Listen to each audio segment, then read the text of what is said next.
let this shit slide and get your lick back. And get your lick back. Get your lick back. If a nigga owe you something, ain't no chit chat. Better stay up out the way, don't get your shit splat. Stop letting this shit slide and get your lick back. And get your lick back. I feel like I'm JX. Midway. I'm a perfectionist. Adderall got me restless. I'm gone. Run with a wild crew, they get reckless. Young boy, come up off that neck. Give me that. To the trends. See a lead, be the band. Good evening and welcome to another episode of Who Will Be King. I am here with a couple of my NFC North comrades. We are getting closer and closer to all of our rosters being narrowed down to that top 53. But before we get to all of that, how are you guys doing today? Pay, what's going on? Man, I can't call it, guys. How you all feeling, man? It's a great day. We've only got so much more time left in this off season, right, fellas? Let's clap it up. We made it this far. We're getting there. We're getting there. But before we start talking about the future, we're getting there, Dave. But before we start talking about the future, Dave, I'm gonna segue to you. You know what today is? It's a 50th anniversary. You know what of? What? Viking 1. Yes.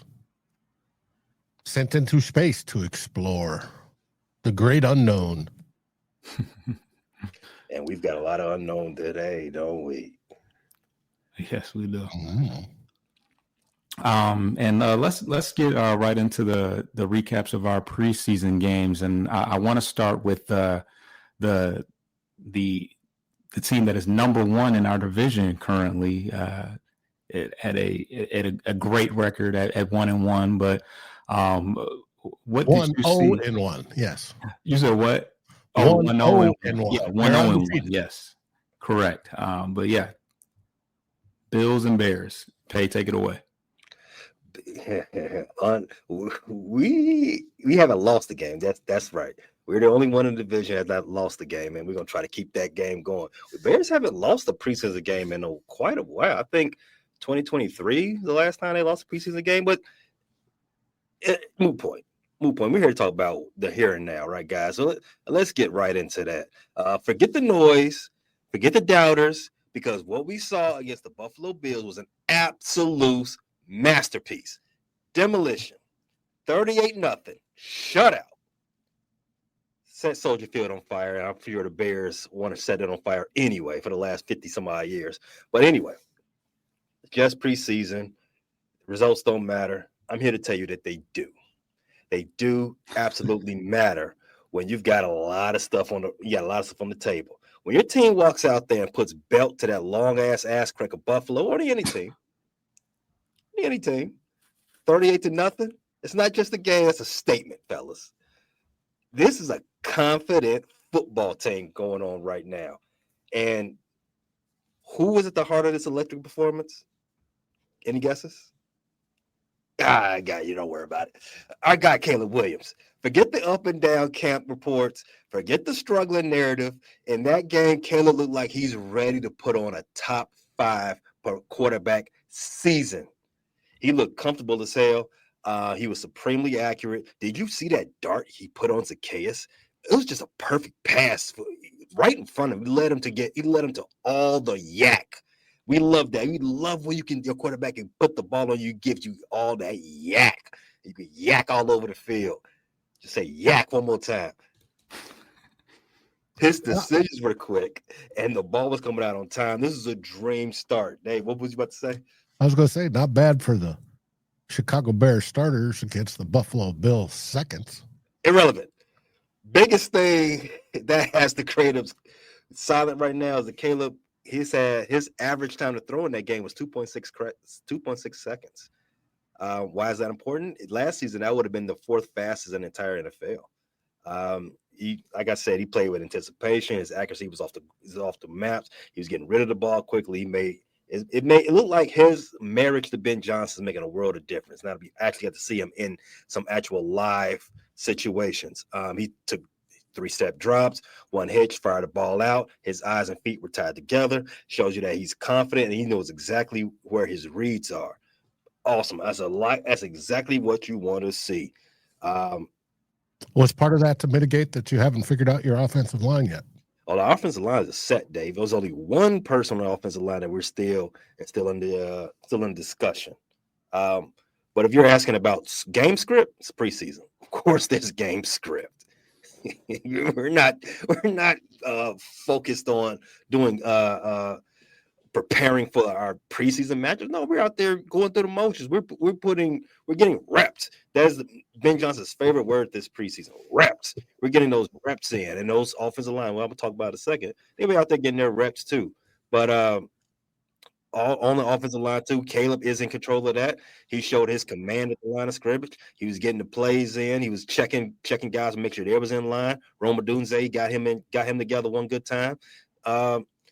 And just to finish it up on Caleb, I think the best two plays of that game, well, from his time in the game, were not any of the completions he had. He was 6 for 10, just one pass under that 70% benchmark that Ben put him on.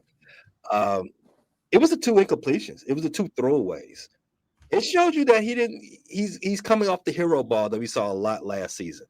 No more saying that I got to figure it out for myself. I trust the guys I got. I'm gonna do, go to the next play, live to see another day, right? That's a little bit more of that growth that we want to see out of this marriage between him and Ben Johnson. But I think Caleb might have been the biggest talking point nationally from that game, which might I add, the highest rated preseason game in 4 years, Bills and Bears. He might have been the highest talking point nationally, but locally, Luther Burden, he jumped off the field. What we're saying here in Chicago is that no block, no rock. Luther Burden was out there laying the smackdown, crack back here, kick out block there. This is a wide receiver. If your wide receiver's out here popping pass and putting people in the dirt, give me all of that. Give me y'all. I want to buy all the shares of that. That's football is back, Dave. Give it to me. I want all of that. Yak. Give me another name. What about Zacchaeus? Zacchaeus is he's that acquisition of Zacchaeus is looking more and more like it's been a home run. A supreme home run for the Chicago Bears. He came in, many thought he might just be a camp body. He was a long shot to make the squad. Tyler Scott may have been ahead of him. Screw Tyler Scott. Get him out of here. His job is probably, we'll talk about more about him later, but Zacchaeus looks like he's going to be a lock for every game type formation situation, not just in 4 wide, which we played a lot of that 0-1 type personnel package, but it looked like he might be fighting for that fighting with Luther Burden for some of that 3 wide looks. Caleb and Zacchaeus, it ain't just what they've been doing in practice. As you saw, he was out there a lot, and Caleb found him good, and they look like they have a great rapport. I'm loving what I'm seeing out of all the entire wide receiver room. DJ, he's steady. Rome, I think he's ready to take off and burn the league up this year. Draft him in fantasy. Luther Burden, he's going to be, when he's ready to when he's back on his page after missing so much time with his injuries, he's going to be legit. I just can't wait to see the type of package they have for Luther and DJ coming out of the backfield and off the line of scrimmage. It's going to be a lightning. I cannot wait. Offensive line, Darnell Wright looked like he was fine. It looked like he's moving past that situation between him and Trapillo. Maybe Trapillo taking his job. Drew Dahlman, he was the one guy on the offensive line that actually drew a flag, and I know that's been a constant talk for Bears during this preseason, during the training camp, has been their inability to stop having procedural issues prior to snap. If you saw this game, they was fine. It was the Buffalo Bills that kept getting all the laundry on the field. Speaking of laundry, speaking of officiating, how did you guys like that the virtual spotting of the ball. David, you're an old timer. Oh, it's all right. I like that it says 1 foot 1 inch. But it's taking too long. They kind of speed it up. Yeah, bring the chain game back.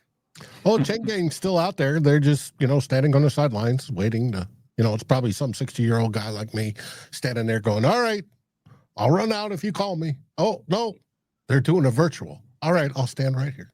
Mm-hmm. Get Easy that check. Easy money. Yeah. Love it. Drew Dahlman was the only one, like I said, he was the only one that drew a flag for the Bears. Jonah Jackson looked good. Joe Tooney, best offensive lineman with the Bears have. He didn't play. He got a little vet day, as you said, Dave, just getting that check. Braxton Jones, he didn't look bad. I think what's probably going to happen with this left tackle thing is he's going to eventually win the job. And I have my concerns about that. But I'll let that permeate as they do. But all in all, the Bears look great. Cole Kmet, Colston Loveland, beast. I was about to say your 2 tight ends did.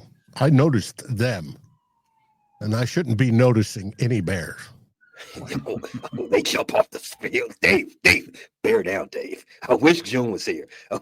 Colston Loveland. Hey, thanks a lot, University of Michigan. We'll take one of these nerd football players. Let's go. Bear down. All right, Dave, you got to follow that. How are you feeling after playing host to the Pats? To the Patsies. Well, in our game, it was the 1 against the 2s. Only we were the 2s, and actually, it was like the 3.5s because Kevin O'Connell rested all the first team and half the second team. And we went against Drake May and all the starters because we had embarrassed them in joint practices. So they were going to, their head coach, Mr. Vrabel, said, no, you guys are going to play. You don't get the time off, and you're going to play us. We held it close. It was close. We had our second string and third string defensive interior pushing back on our former center. And it was a decent game. It was marked by a few things. There was one that our backup quarterback is horrible. Absolutely pathetic. Sam Howell, as our primary backup, went 1 for 5 with one of the most horrendous interceptions you'd ever seen. It was bad. Sam Howell from North Carolina, right? It was. I was hoping it was a different Sam Howell. Yeah. It's got to be another one, right? Now, and then Brett Rippon, son of Mark Rippon, came in and he did his normal stuff. He's just a guy who can qualify as a backup quarterback in this league. But then, Max Brosmer. It's not Brosmer, it's Brosmer. The easiest way to remember it is bros before hoes. That's right. And that young kid, rookie, undrafted free agent, fresh out of the University of Minnesota, tore it up. Now, he did have one interception there at the end, but he drove and got inside the 6-yard line. Could tie it up. And he threw it to a receiver that wasn't expecting the football. Then it was intercepted. But what he did was demonstrate that he has very, very quick eyes. He's fast to process things. He can spin that football. And it's possible Max Brosmer, a rookie, undrafted free agent, may be QB2. We're going to have to wait and see, but it is possible. He's going to get a lot of playing time this upcoming Friday. But it's going to be interesting to see. Now, speaking of undrafted free agent quarterbacks, there's one today that got an extension. The Bag Man. How do you feel about that, Pay? Well, I guess that settles one of our position battles in Chicago. Even though I don't think it was really much of a competition between Tyson Badgett and Case Keenum. I don't think, not that I think Tyson Badgett is better than Case Keenum, at least athletically. But I think that the quarterback preferred QB2 was always going to be Tyson. I think Case was more so just for veteran leadership. He's just a guy in a room.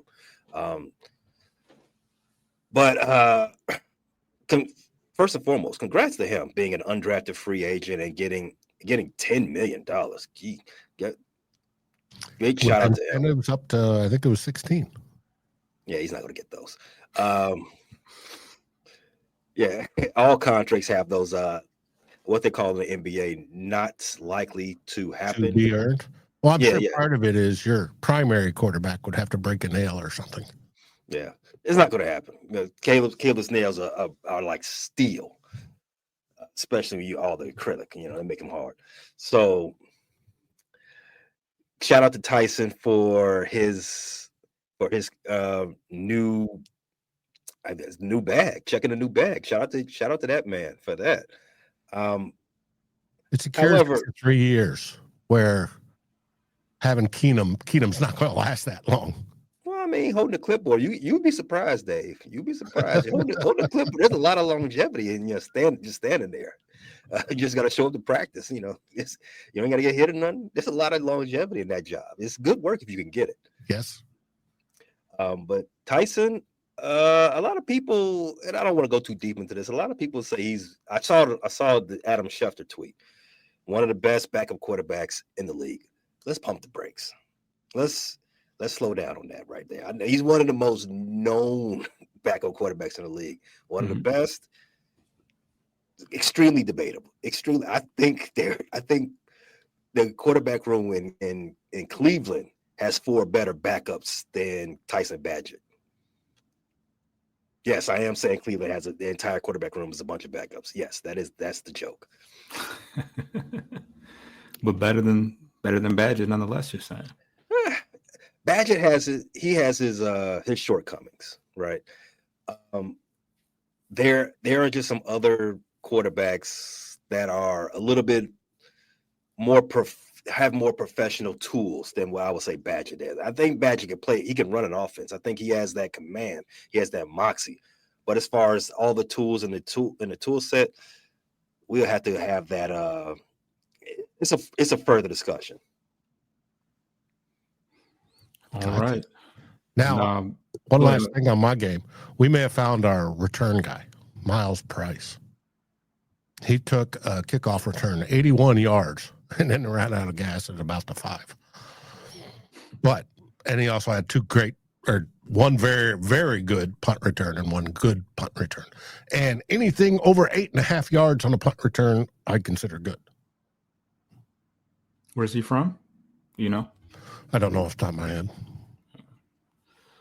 All right. So before we get to the Kings of the North, let's talk about the Cheeseheads. They played against the Indianapolis Colts, and that was the game that Anthony Richardson was decided to be the backup. So that wasn't obviously a good showing for him. But Mr. Daniel Jones will be, I guess, taking that QB1 into the regular season. It was also the game that Indianapolis Colts decided they're in the Arch Manning sweepstakes. That's what that decided. I mean, yeah, you think so? You would think so. But as far as our comp pick from a 5th to a 4th, yeah, buddy. Right. But just as far as the takeaways from the Green Bay Packers so far at camp, Mr. Matthew Golden, their first round draft pick out of Texas, has definitely stepped up and is being crowned as the wide receiver one. He's taking advantage of a lot of injuries at the wide receiver position. He's actually the first wide receiver drafted in the first round by Green Bay since 2002. So he's got some very lofty expectations, but they are pretty confident that he's not just a one-trick pony, although he does have a 4.29 40. They feel that he's a pretty polished route runner and has some pretty strong hands at the wide receiver position. So he will be tasked with the number one target for the professional quarterback, Mr. Jordan Love, who they are hoping to find some more consistency from.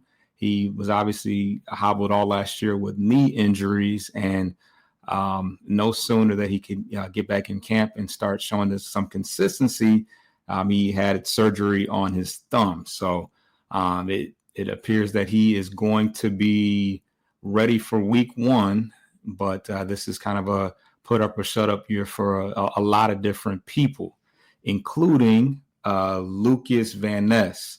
The Packers are not one to spend a lot of money in free agency, and I think pass rush was one of their high priorities, and they're pretty much putting that expectation on Mr. Van Ness to make a big step. He didn't show that, he didn't make that big leap in the second year. So now in his third year, the task once again is to just prove that he can be a Pro Bowl caliber, or certainly up to the caliber of a first round draft pick. And it's the last thing to talk about as far as the Packers. Last year in the first round, they selected Jordan Morgan, who spent most of the year on the injured list. And he is going to be competing for that left tackle role, protecting the blind spot of Jordan Love. Although he, I think it was the family night game in practice, I think he was having some trouble with Mr. Van Ness, but he's been rock solid, they say, in the first two preseason games. So they are confident that he's going to put up a good fight in at that number one position at left tackle. You guys have any other news or anything going on in Green Bay Packerland besides that? They suck. Amen. Amen. All right. So let's get to the Detroit Lions. We hosted the Miami Dolphins, and after beating them to submission in the inter squad joint practice, they got a little bit of get back. We fell 24-17. We lost by a touchdown in the preseason game on Saturday. We were driving in. We had the 2-minute drill, and we were driving at the very end of the game, and it ended things have gone about as bad as they could possibly go for Hendon Hooker. He closed out the game with an interception. The edge rusher came off the edge free, and he threw it right into his hands. He had to jump up, and he made an interception, and that was the end of the game. The biggest takeaway from the game was the penalties. I think we had 13 penalties in a number of different ways, but ultimately it negated a lot of opportunities for us, a lot of big runs. Actually, Hendon Hooker had a scrambled and had a touchdown that was called back by holding, but penalties are definitely something that the Lions need to clean up as we head into the regular season. Kyle Allen had another great game. He went 14 for 17 for 124 yards. He had 2 receiving touchdowns to Jackson Meeks and Isaac Tesla. Tesla continues to impress. Obviously, Amon-Ra St. Brown and Jamison Williams have not played. And Jackson Meeks, I think, has more receiving yards. But I think it's just as far as showing the full package of just awareness, finishing plays, making jump balls, and catching the ball with his hands. I think Isaac Tesla has by far been the most impressive receiver. But as the one of the commenters said earlier, we're going to have we're going to have some tough decisions to make at the wide receiver position. They've talked about us keeping 7 guys. I don't know if that means 7, including the practice squad, but yeah, the wide receiver room is looking pretty stacked right now. Jackson Meeks, Khalif Raymond's always been a favorite. He's a good special teams guy. Obviously, Isaac Tesla is a shoo-in as probably we'll talk about later about some of the guys that might be on the bubble as far as rosters are concerned. But a lot of wide receivers impressing right now. The other standouts include Sione Vaki, who had 5 carries for 30 yards. This was his first preseason game. He also had a forced fumble on special teams as well. So he's a guy that is contending for the reserve running back position, but he came into the league as a safety actually, which is part of the reason why he's excelled so well as far as the special teams is concerned. Outside of that, Nick Whiteside, who is a Saginaw Valley State graduate, has been a strong presence, a physical presence in the running game, and he's been sticky in coverage, and he's been added to a very deep secondary group as well. We could not get through the game without a detrimental injury, of course. Ahmed Hassani has a pec injury, and Dan Campbell has reported that he will be out for the foreseeable future, possibly could be out for the entire regular season. But they report that he's in good spirits, but he's definitely going to be out for quite some time. So yeah, we got definitely got some things to look ahead to going into the final preseason game. But we'll see how the rosters shake out. Tell me about linebacker Grant Stewart. Grant Stewart, he's been one of the more standout players. He's been returning kicks. He's been flying all over the field as a linebacker.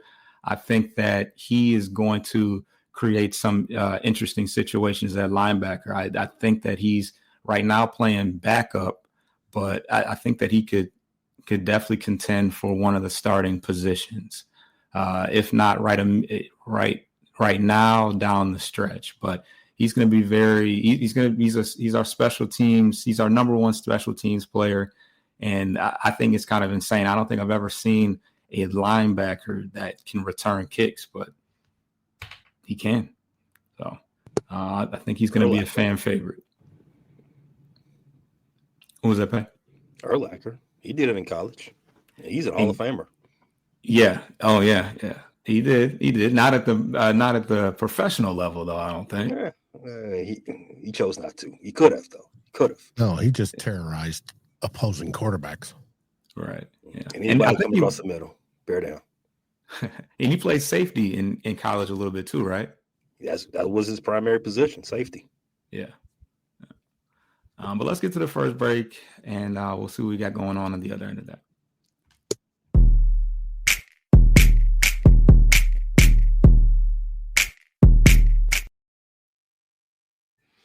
All right. So I kind of talked about it a little bit before the break, but obviously with us getting down to the 53, we got some guys that might be on the bubble, some guys that might be a surprise cut. Do you guys have anybody that you guys can think of that would fall into that category on your side? I'll let you go first, Dave. Okay, yeah. As in surprise, it may be Mekhi Blackman. He's one of the remaining draftees from our 2022 draft class. He is a corner. He spent all last year out because he, at the beginning of last year's training camp, blew his ACL. He's been running as CB4, and he hasn't. It's almost like he's lost his mojo. he used to be aggressive and fast and all this other stuff, and he's lost his aggressiveness. It's like the psychological hit on his knee was greater than the physical damage. And the question is, will he make the team? I think he will, for one mere fact. He's our backup nickel back. And but for a surprise cut, he's a possibility. Yeah, okay. You ever seen the movie CB4? Either one of you? I have. Okay, I was Chris Rock. That's the first thing I thought of when he said that. I was testing you. I was testing you, Foster. As far as I think the name on everybody's I guess lips right now for in Bears, in the Bears world, as a possible cut is Tyler Scott. Tyler Scott, another one of those wide receivers, another one of those I guess draft day scratch your head moves by Ryan Poles. I don't think he's going to do it. I just don't. As you see, Zacchaeus has emerged. Tyler Scott, he's out there doing his Velas impersonation and muffin kicks. I don't know. I want to give him some grace. I want to give him a little bit more time. But we've seen this enough. One of the things that I've been harping on a lot in my Ryan Poles criticism during his tenure is not being able to judge and scout offensive linemen, but he's really overvalues trash wide receivers. I don't understand it. Tyler Scott, I believe he was drafted in the 4th round. He might have been a 3rd round pick. Might have been one of those rounds. But it's just more along those lines of him throwing away valuable picks on guys who really can't do the basic thing that you ask them to do. I don't see Tyler Scott I don't see him making the squad. I don't think there's a need for him. Not to say there's not a need. Let me take that back. I don't see that there's a place for him, especially with all the injuries that we're starting to pile up on the defensive side. We're going to need a lot of quarterbacks, and if we're going to need take up roster space with cornerbacks, and some of the reports have noted that Dennis Allen, he's going to like to run a lot of dime out there. We don't have space for Tyler Scott out here dropping stuff. Just can't have it. Sorry. Yeah, straight out of Low Cash. That was the name of the song or the album on CB4. Yeah, right. Yeah. But I got 3 main guys that I'm looking at that might be surprise roster cuts or on the bubble right now. I got Tim Patrick, who is he was the wide receiver 3 last year. He actually wasn't a part of the team during the training camp. He was cut by the Denver Broncos, and we picked him up, and he had a pretty solid year. But I think the emergence of guys like Jackson Meeks and Isaac Tesla and Khalif Raymond coming back, I think kind of puts him in a position, especially because he's not a guy that's going to be able to contribute on special teams. It kind of makes him expendable. Maybe we can get something from him as far as he has some trade value, because I mean he bounced back pretty well off of the 2 knee surgeries that he had prior to leaving Denver. But in a grand scheme of things, numbers wise, he just may be the odd man out. Outside of that, Craig Reynolds, he's right now the number 3 running back, but with Sione Vaki coming in there, they may elect to just go a little younger at the running back position. Also, Jacob Sailors is another guy that has emerged as another option at the running back position. I think that Craig Reynolds, longevity and continuity in Detroit, may help him out. He's also, I think, a pretty close friend of Amon-Ra St. Brown. But yeah, I think that's a 50-50 move as far as whether or not he's around. And the last guy is Khalil Dorsey. He broke his leg late last year. I think it was against the Buffalo Bills.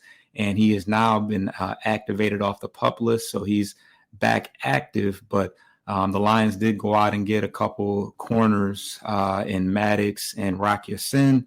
And as I talked about earlier, Nick Whiteside, the guy from Saginaw Valley, has emerged as another option at that cornerback position. So he's just another guy that may be the odd man out due to him missing time with some injuries and just being a little bit older.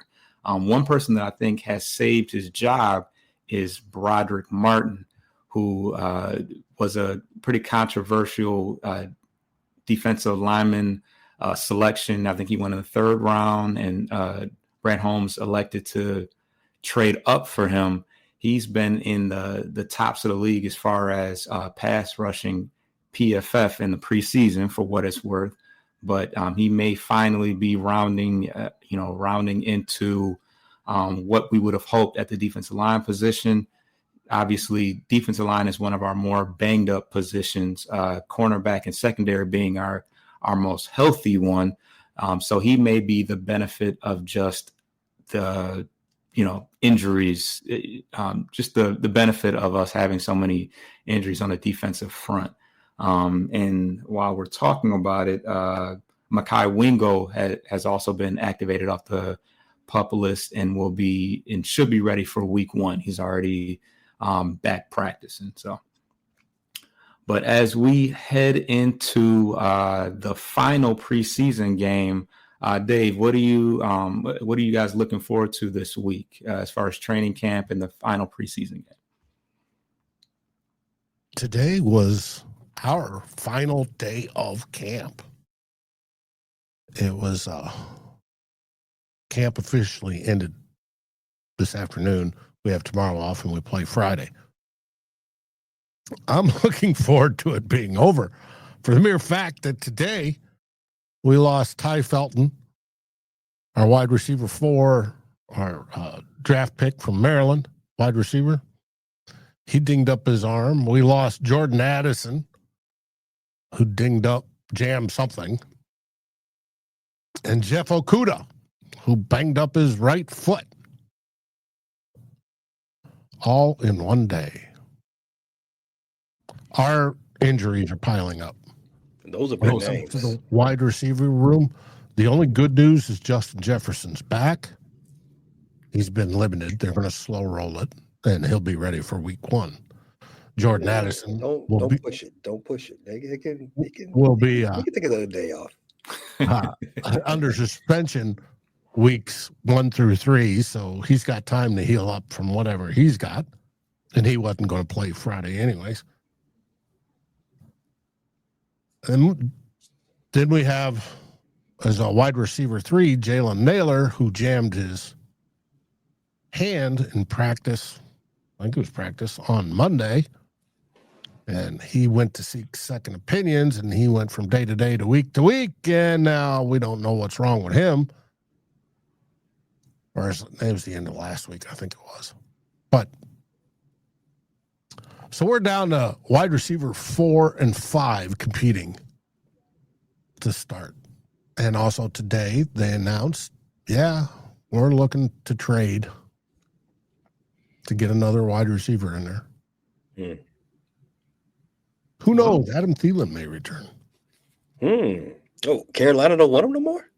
Well, Carolina's wide receiver room is pretty fat with a bunch of young wide receivers. And it depends on how nice the management is in Carolina. I want to say, Adam, you go get your chance to win a championship. Go ahead. Because you're not going to this year with Carolina. The Vikings faithful hasn't been trying to get Terry McLaurin. Isn't he on the trade? He's one of the ones on the list. There's a whole list of them. Yeah, he's asked for a trade. There's asking for a trade, and then there's demanding a trade. I don't think he's demanded one. He's asked for one. Please. Mm-hmm. And he's probably, I could see us going with the Miami receiver, Tyreek. Oh, Mr. Hill. Mm-hmm.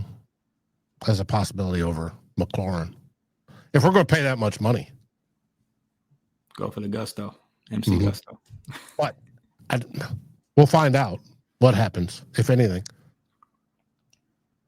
It may or may not. Well, I like notifications from Gusto. Me too. Okay. So why? Pay, what you guys got going on this week? In completely unrelated news to all of those wide receiver issues that Dave had going on, Jalen Johnson, probably one of the best cornerbacks in the league, right? Perhaps the best athlete to wear number 1 in Chicago sports history. Debatable. Might want to think about that. He was seen performing pre-game workouts, running around looking pretty good, pretty spry out there, which encouraging sign. So is expected back week 1. Love that.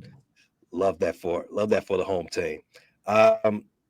There's a bunch of injury notes, but I don't think much of them are deserve too much air. Braxton Jones, he's still recovering from his off-season ankle injury, and I've already stated that I think he's going to eventually win the job, just because I don't think this Tyler Benedict thing is a real thing. And Kyra Amagaji, he was never really a thing to begin with.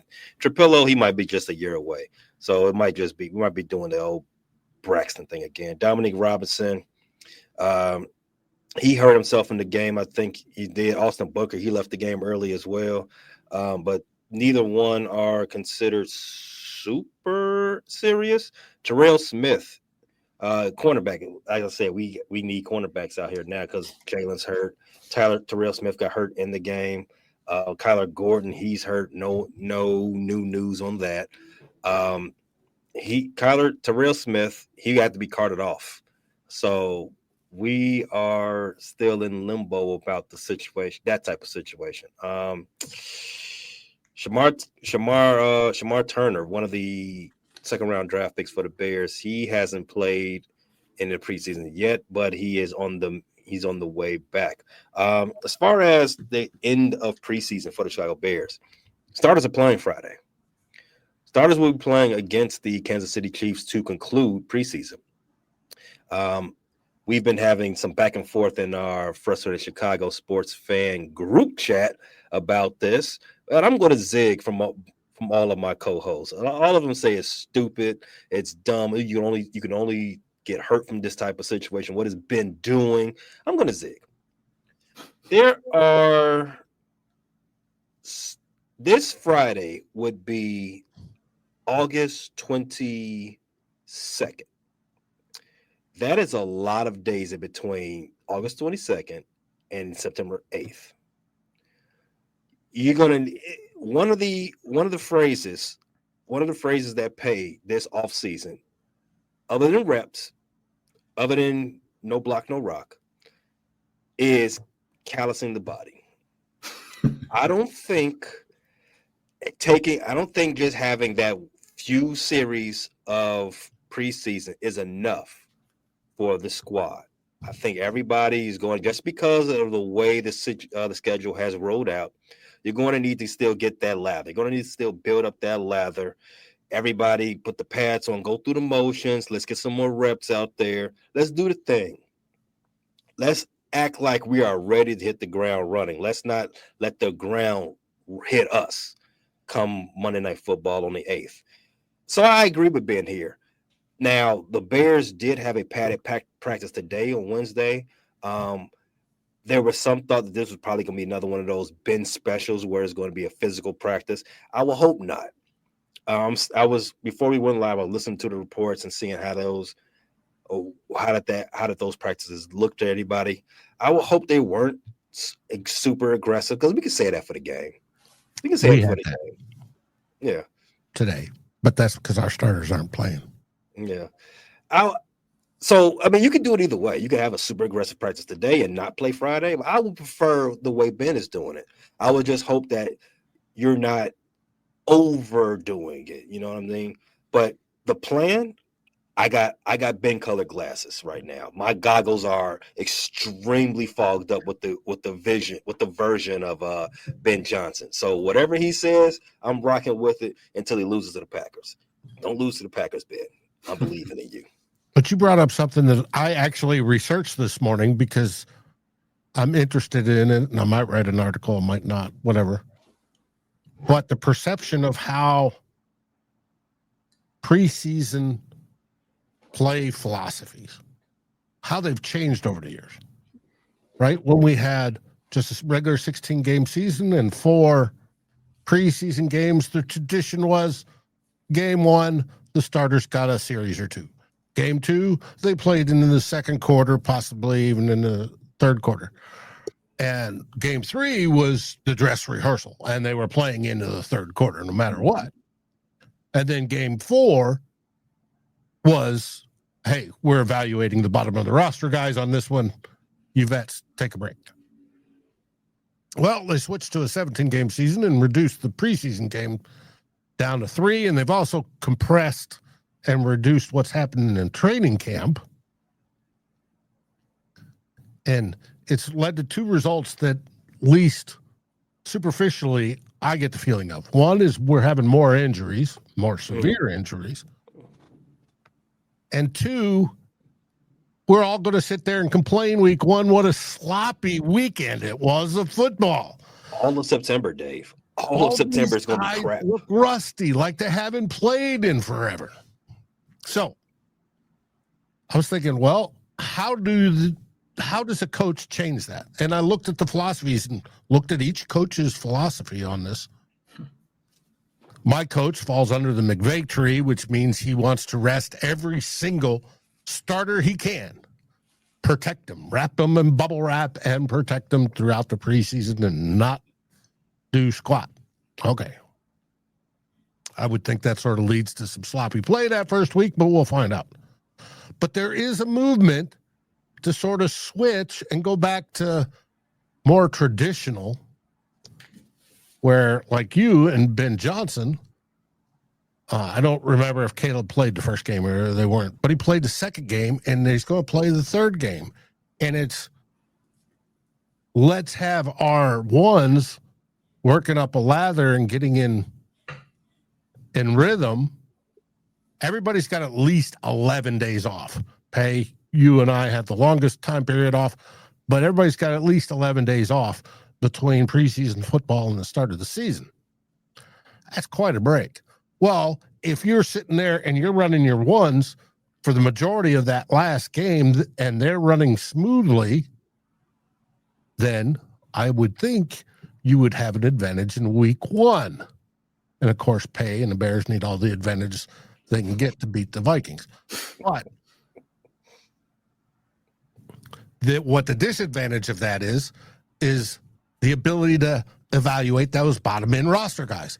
Because if you do it in week 1 of preseason, they're usually stinking and they're still playing catch up, on trying to digest the plays and all the things that go on. They usually improve over the whole time period. So it's a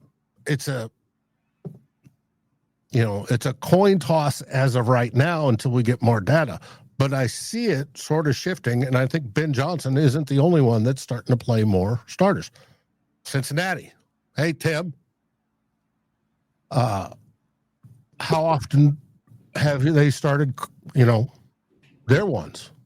Every week so far. Does that mean they'll be good week 1? Offensively, yeah, you betcha. Defensively, Not going to make a difference. not going to make a difference. But offensively, yeah. Yeah.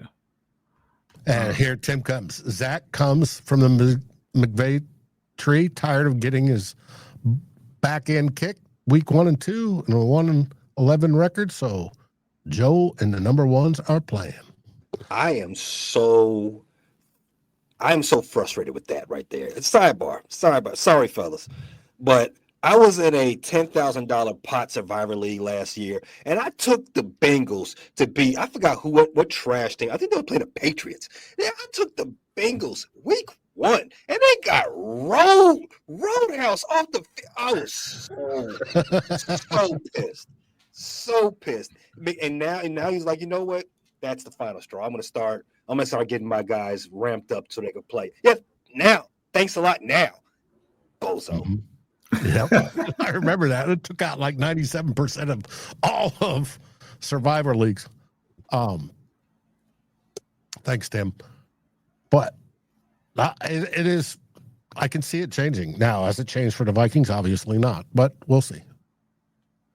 Yeah. And I echo the sentiments about just wanting to get to the finish line and in one piece. It's actually interesting to see how much Ben Johnson is playing his starters now, because in Detroit, that's, as long as I can remember with Dan Campbell, I don't think I've ever seen Jared Goff take a preseason snap in the preseason. And we do see some of the rustiness in the first couple of games. I think we played the Rams and the Buccaneers early on last year. And I think that we did kind of fall victim, although we obviously, I don't know who we lost to. I think we lost to the Bucs. I think we started 1-1 before we went on our run. But yeah, we could definitely see the rustiness coming from the starters. But yeah, I think that Dan Campbell is more. He puts a lot more emphasis into the joint practices and gives that as an opportunity for his starters to get the work in that they need. And he's actually quite fired up. We got a joint practice tomorrow with the Houston Texans, and he had super high praises for D'Amico Ryans and the work that he's done and putting together the team that they have. We played them tough, had a tough game last year where we came back from a pretty sizable lead, and Jared Goff had a rough start to it. But the Texans have a lot of good players: Will Anderson, Derek Stringley, C.J. Gardner-Johnson, a former Detroit Lion player as well. So I think that Dan Campbell likes to utilize those to get the work in they need, because you're not going to see them in the final preseason game. And when you talk about wrapping people up in bubble wrap, Marcus Davenport has been very quiet. I have not heard his name, but as far as I know, he is healthy and will be ready week 1. Checking every time you play. Yeah. So wait till the first series on week 1. Right. So, yeah, we will see how. And that's the other counter argument to the whole ramping up. Yeah. The guys, especially from the McVay tree, love the joint practices because it's more controlled, it's a safer environment, and you can also put in generally more complex plays and defenses and stuff like that, because it is a controlled environment and you're not going to be taking the quarterback to the ground, et cetera, et cetera. And it's safer that way, but they run it at full speed in the meantime, so they can hopefully build up the calluses.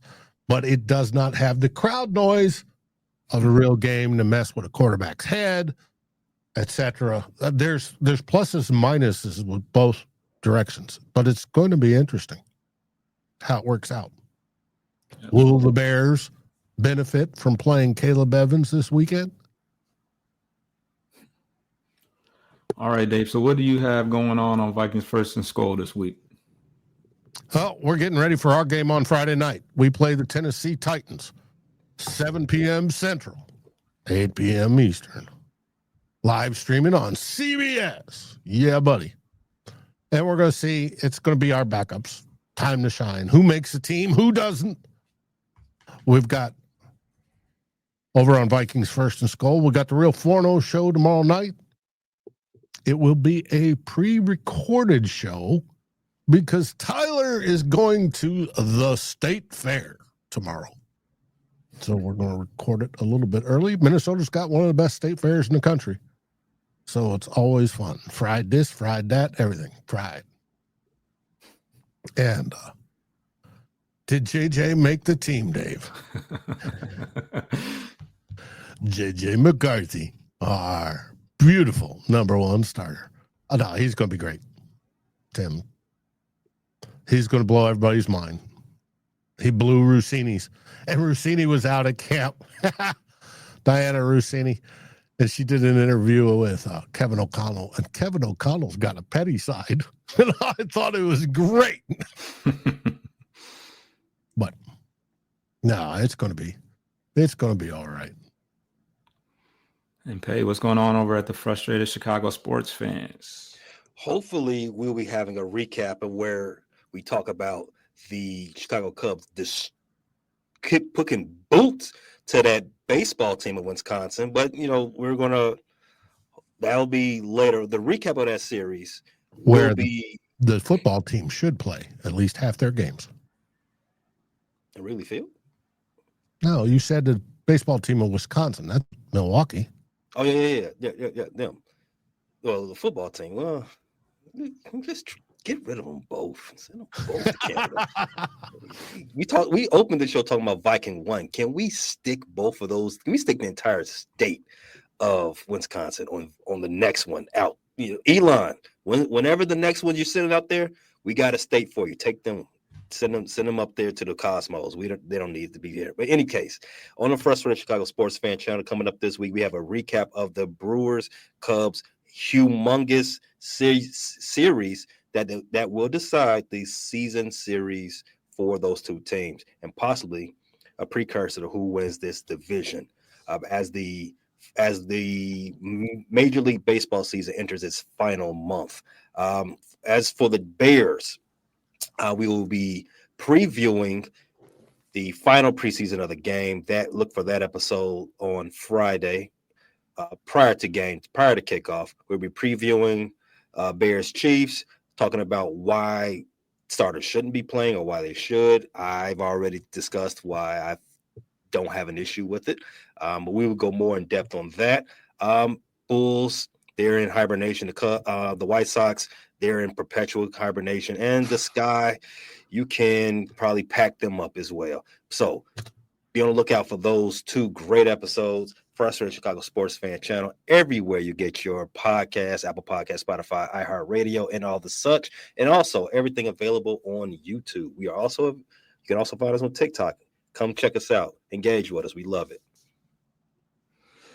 And of course, you know where to find the Detroit Lions coverage in any Detroit sports because you're here right now. If you're watching on YouTube, as far as what we have coming up, we will likely have a post-game report for the game coming up against the Houston Texans that we play at 1:00 on Saturday.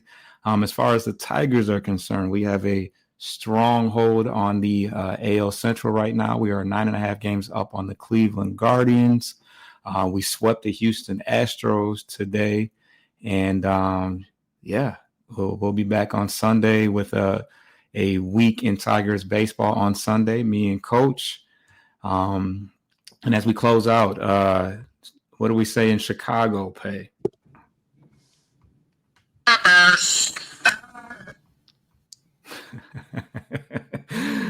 Dave, what do we say in Detroit?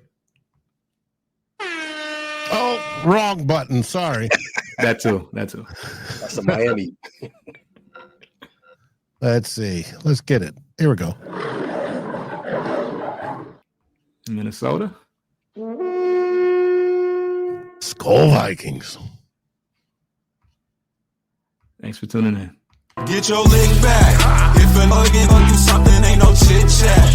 Better stay up out the way, don't get your shit splat. Stop letting shit slide and get your lick back.